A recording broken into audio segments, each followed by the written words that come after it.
Welcome to 1000 PS, welcome to beautiful Barcelona, and welcome to a proper exclusive, because this is the new Royal Enfield Guerrilla 450, and it's so exclusive we don't know the price. But we'll come on to that later on.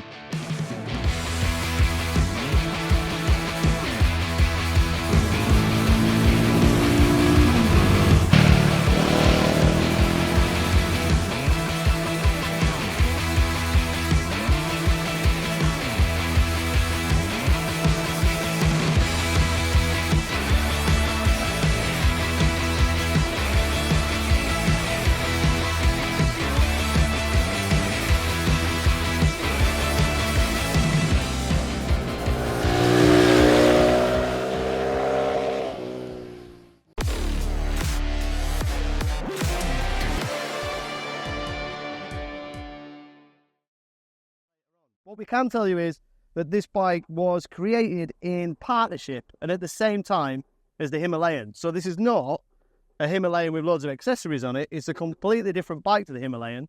The only similarities is the Sherpa 450 engine, a bit of the switchgear and a bit of the clocks. And a bit of the frame.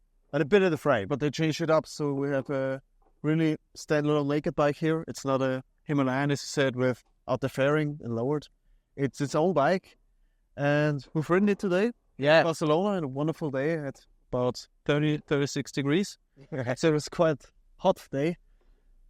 But no, it's a great little naked bike. It is 400 class A2 category. Yeah. We have 40 horsepower, 40 newton. Yeah, so the Sherpa engine is the same power, same torque as the Royal Enfield. Different power torque because they've changed the fly-by-wire fueling slightly. Yeah. But the maximum power, the maximum torque is the same. So it's still A2 compliant. The obvious big differences is 17-inch wheels, conventional 160 on the rear. We've got no adjustment on the front, just preload on the rear. Fuel tank's got smaller, seat height's got lower, wheelbase has got shorter. It's very much a different bike to the Himalayan because it was designed at the same time, but people are going to make obvious comparisons. And when you compare it to that bike, it's kind of squashed, shrunk, sat, lighter, smaller. So the seat height is now 780, the fuel tank is 11 litres, it's 11 kilograms lighter, the wheelbase is smaller.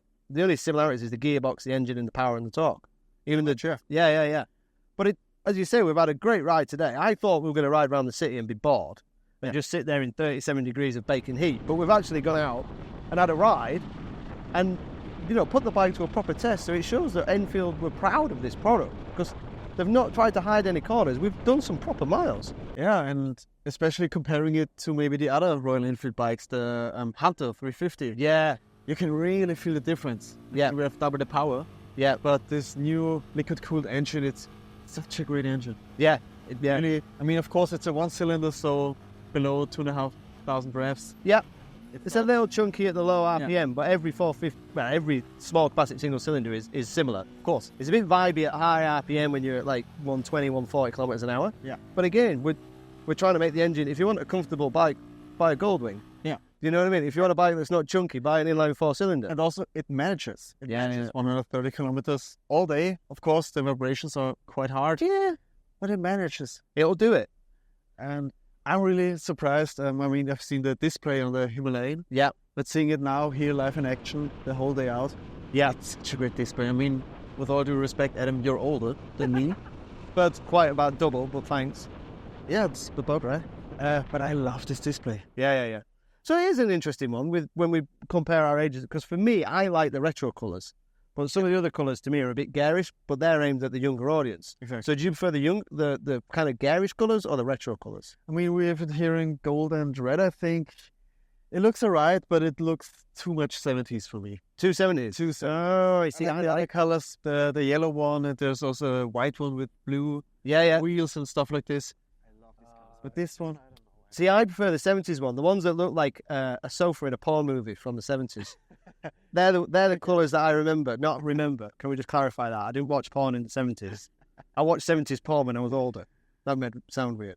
But yeah, I prefer the retro colours. And here's another technical kind of age thing as well. For me, it's got no rider aids. It's got ABS and that's it, that you can't switch off, that you can on the Himalayan.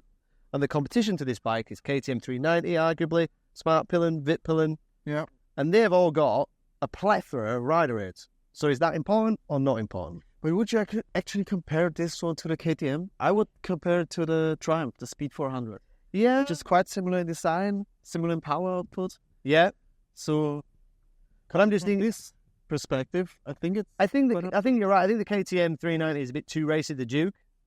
But if we're looking at a young audience buying an A2 entry-level single-cylinder bike that looks quite funky, then maybe the KTM is a bit too extreme, but definitely the Svartpillen, Vitpillen, single cylinders. And I think that, as I say, we can only estimate the price, but I think it's going to be at a similar price. So is a young audience going to want rider airs, launch control, and anti-wheelie? Or are they going to be happy just with conventional, pretty basic ABS and 2 rider modes? I actually think yes. I mean, I also want to say, by the time you're watching this video, we already know the price, so you will see it on screen. But I actually think that this bike maybe is more aimed at the older audience. Yeah. Because maybe at some point you had your Panigale, you had your Super Duke or whatever.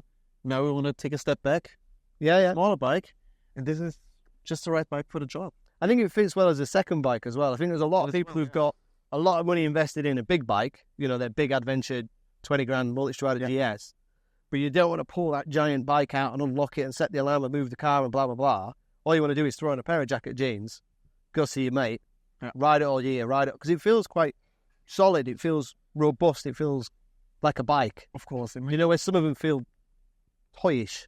Yeah, but it's a Royal Enfield. It was made in India, developed. Yeah. I mean, also in England and in Spain, I think. Yeah. Co-developed on the bikes.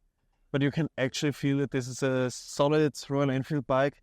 But I think all these bikes for Royal Enfield, they all have their own soul. Yeah. They're not boring bikes. I mean, maybe they don't have the highest power output, but they always put a smile to my face. Yeah, I was quite surprised by the handling because, as you said earlier about the Hunter that I rode in Bangkok, and it was on the similar kind of tyres, and it felt, the tyres weren't great, the suspension wasn't great. It worked well okay in town, and this worked well in town, and then I was like, okay, works well in town, we're going to get out on the roads, I'm going to put the hammer down, and it's going to tie itself in knots and be a mess. But it's actually really composed, it copes really well, and the tyres, I've hold my hand up and I've criticised them in the past, but these are brand new tyres that are being designed with. I can't fault them today. I mean, it's 37 degrees and we'd be riding on racetracks, but the tyres are really hard to fault. If you could pick a negative, what would it be? Maybe the what do you call the handles, the levers? The levers, yeah, exactly. They're not adjustable. I was just about to say the same thing. I mean, other than that, I can fault nothing about this bike. It's just the levers. No, not... I like the styling, I like the looks, I like the, as I said, the big question mark will be the price that we'll have below. Yeah. And then obviously what we need to do at 1,000 PS is get the bikes, put it against the Speed 4, maybe the Husqvarna, maybe the KTM, BMW, maybe the new Hornet 500. There's quite a lot of bikes in this category of A2 bikes, but as a mechanical, robust character bike for an A2 class, that's gone above my expectations. Absolutely. And also we have a whole lot of accessory from the So we have here the bar and mirrors. A big choice of accessories available from Royal Enfield, from factory. So you can really design and style your bike as you want it, as you need it. I think there's going to be a lot of people that are going to be chopping it up, making cool little cafe racers, making scramblers, because it's like a good base to just, because everything's made of steel, as you said, it's made for the Indian market. This is going to be ridden 3 up with luggage in India. But it will be. That subframe is, we could jump up and down on it and it's not going to break. No. So it is prime for customization. So it's a big thumbs up here from Barcelona. We've not gone into too much depth with technical details, and obviously we'll have the price somewhere here. But if you've got any questions, fire them below. If you want to see a group test of this bike with some others, again, fire them below. Let us know what bikes you want this bike to go against. We'll get them together and we'll bring you that group test.